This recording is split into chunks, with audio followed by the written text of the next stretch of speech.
अस्सलाम वालेकुम। मैं हूं परवेज़ अली और आज से हम स्टार्ट करने वाले हैं क्लास मैट्रिक की केमिस्ट्री। और इस बार जो बुक आया हुआ है Sindh text book board Jamshoro की तरफ से, बहुत ही अच्छा और बहुत ही अच्छे तरीके से कैटेगराइज्ड और सीक्वेंस में रखा गया है सब टॉपिक्स को।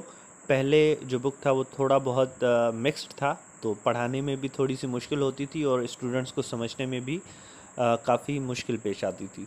तो चलिए स्टार्ट करते हैं कि आज हम क्या पढ़ने वाले हैं। आज मैं जस्ट आपको इंट्रोडक्शन करवाऊंगा क्लास चैप्टर नंबर 1 का। केमिकल इक्विलिब्रियम जो है चैप्टर है हमारा, और वहाँ पे उसका जो इंट्रोडक्शन है वो हम करेंगे। So let's start. इंट्रोडक्शन में है कि फिज़िकल और केमिकल चेंजेस जो अक्कर होती हैं, जो आती हैं हमारे सराउंडिंग, वो केमिकल रिएक्शन की वजह से होती है। अब इसको ज़रा समझें कि फ़िज़िकल और केमिकल चेंजेस कौन सी।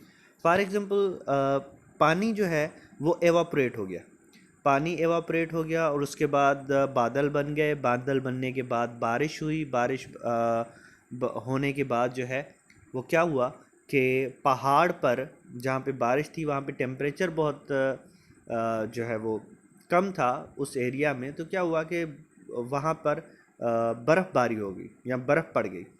अब बर्फ़ जो है वो आहिस्ता आहिस्ता पिघली और पानी जो है वो बाहर आया। आने के बाद फिर से समंदर में चला गया और उसके बाद जो है वो अ, ऊपर जो है वो बादल बनाता है और इसकी इस तरह से वाटर का जो चक्कर है, साइकिल है, वो चलती रहती है। That is known as a physical change जो कि आती रहती है। उसके बाद अगर हम बात करें, मैंने सांस ली, ऑक्सीजन अंदर गई, कार्बन डाइऑक्साइड बाहर आई, that is also a change जो हमारे इर्द गिर्द आती रहती है। फॉर एग्जांपल मैंने खाना खाया, अब वो खाना जो है वो डाइजेस्ट हुआ, मुझे एनर्जी मिली, और जो बेकार जो खाना डाइजेस्ट नहीं हो पाया या जो वेस्ट था वो बाहर निकल गया। That is known as change. ठीक है। उसके अलावा जो पौधे हैं वो अपना खाना खुद बनाते हैं, तो ये भी एक किस्म की चेंज है जो कि पौधों के अंदर आती है। तो ये सारे किस्म की चेंजेस जो होती हैं वो या तो फिज़िकल नेचर की होती हैं या तो केमिकल नेचर की होती है। फिज़िकल नेचर का आपको पता है कि फ़िज़िकल नेचर क्या है, और केमिकल नेचर का भी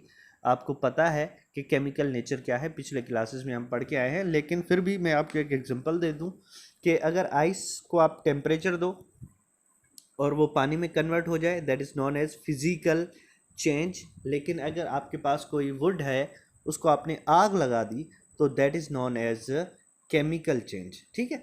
तो हम यहाँ पर केमिकल चेंजेस के बारे में पढ़ेंगे, फिज़िकल चेंज के बारे में नहीं पढ़ेंगे। अब फिज़िकल जो केमिकल रिएक्शंस होते हैं उसको भी कैटेगराइज किया गया है दो काइंड्स में। एक होते हैं हमारे रिवर्सिबल और दूसरे होते हैं इरिवर्सिबल। ठीक है।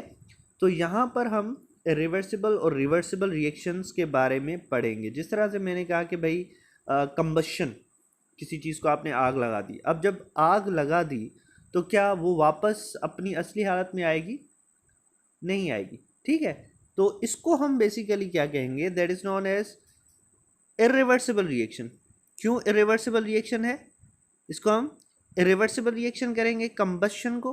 क्यों रिवर्सिबल रिएक्शन करेंगे, क्यों इरिवर्सिबल रिएक्शन करेंगे? वो इस वजह से करेंगे कि ये कंप्लीट जब बर्न हो जाएगी कोई चीज़ तो वापस अपनी असली हालत में नहीं आ सकती। इस वजह से हम कहेंगे दैट इज़ इरिवर्सिबल रिएक्शन। और इरिवर्सिबल रिएक्शन को दूसरा कहा जाता है कंप्लीट रिएक्शन। ठीक है।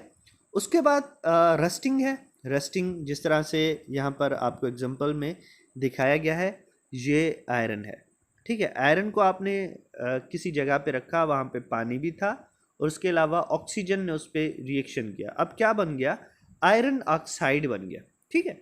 अब आयरन ऑक्साइड जब बन गया, यानी उसके ऊपर जो जंग है वो लग गया, जहाँ रस्टिंग हो गई, तो इसको आप वापस किस तरह से करोगे? वहाँ पर वापस करना थोड़ा मुश्किल है। फिज़िकल मेथड से या आम मेथड से इसको आप वापस नहीं कर सकते। तो इस वजह से इस रिएक्शन को भी हम क्या कहेंगे, इस रिएक्शन को भी हम कहेंगे दैट इज़ रस्टिंग। और इसे हम कहेंगे भाई ये कंप्लीट रिएक्शन है, और कंप्लीट रिएक्शन के बाद इसको हम ये भी कहेंगे दैट इज़ इरिवर्सिबल रिएक्शन। ठीक है। अब इसमें क्या होगा, जो रिवर्सिबल रिएक्शन होगा उसमें आपकी जो प्रोडक्ट हैं वो बनेगी और कंप्लीट प्रोडक्ट बनेगी। उसके अलावा अगर हम बात करें तो reversible reaction never goes to the completion because product reacts and reproduced reactant again and take place in the forward and reverse direction. अब यहाँ पर ये बात समझने की है कि रिवर्सेबल रिएक्शन जो है वो कंप्लीट प्रोडक्ट में कन्वर्ट नहीं होता, ठीक है। कंप्लीट प्रोडक्ट जो है वो कभी भी नहीं देता, कंप्लीट नहीं होता। क्यों नहीं होता? क्योंकि इसमें दो चीज़ें होती हैं, नाइट्रोजन प्लस हाइड्रोजन। अब ये आपस में मिलेंगी तो क्या बनेंगे? ये आपस में मिलेंगे तो बनेगी अमोनिया, ठीक है। अमोनिया बन गई। अब अमोनिया जब बनेगी तो क्या होगा कि अगर वहाँ पर अमोनिया बन गई और अमोनिया को टेम्परेचर अगर सेम होगा तो वो अमोनिया वापस कन्वर्ट होगी नाइट्रोजन में और हाइड्रोजन में। अब वापस जब कन्वर्ट हो रही है, आपकी जो रिएक्टेंट है वो कन्वर्ट हो रहे हैं प्रोडक्ट में, और प्रोडक्ट वापस कन्वर्ट हो रही है रिएक्टेंट में। तो इस किस्म का जो रिएक्शन होता है जिसमें फॉरवर्ड रिएक्शन हो, अब इस रिएक्शन को कहेंगे क्या? That is forward reaction. और नीचे वाले रिएक्शन को अगर वापस चीज़ें आती हैं तो इसको हम क्या कहेंगे? बैकवर्ड रिएक्शन, ठीक है। तो फॉरवर्ड रिएक्शन और बैकवर्ड रिएक्शन होता है इरिवर्सिबल, फॉरवर्ड रिएक्शन और बैकवर्ड रिएक्शन होता है रिवर्सिबल रिएक्शंस में, ठीक है। तो इस किस्म का रिएक्शन जो होगा उसको हम क्या कहेंगे? रिवर्सिबल रिएक्शन कहेंगे। और रिवर्सिबल रिएक्शन में बेसिकली क्या होता है कि रिएक्टेंट प्रोडक्ट में कन्वर्ट होती है और प्रोडक्ट जो है वो वापस रिएक्टेंट में कन्वर्ट होता है, ठीक है। आज का जो इंट्रोडक्शन है वो आप लोगों को समझ आया होगा। अगर समझ नहीं आया तो भी आप कमेंट कर सकते हो, अगर आ गया है तो भी आप कमेंट कर सकते हो। और उसके साथ अगर कोई टॉपिक आपने समझना है, आपको समझ नहीं आ रहा, तो उसके बारे में भी आप इंफॉर्मेशन मुझसे ले सकते हो, ठीक है।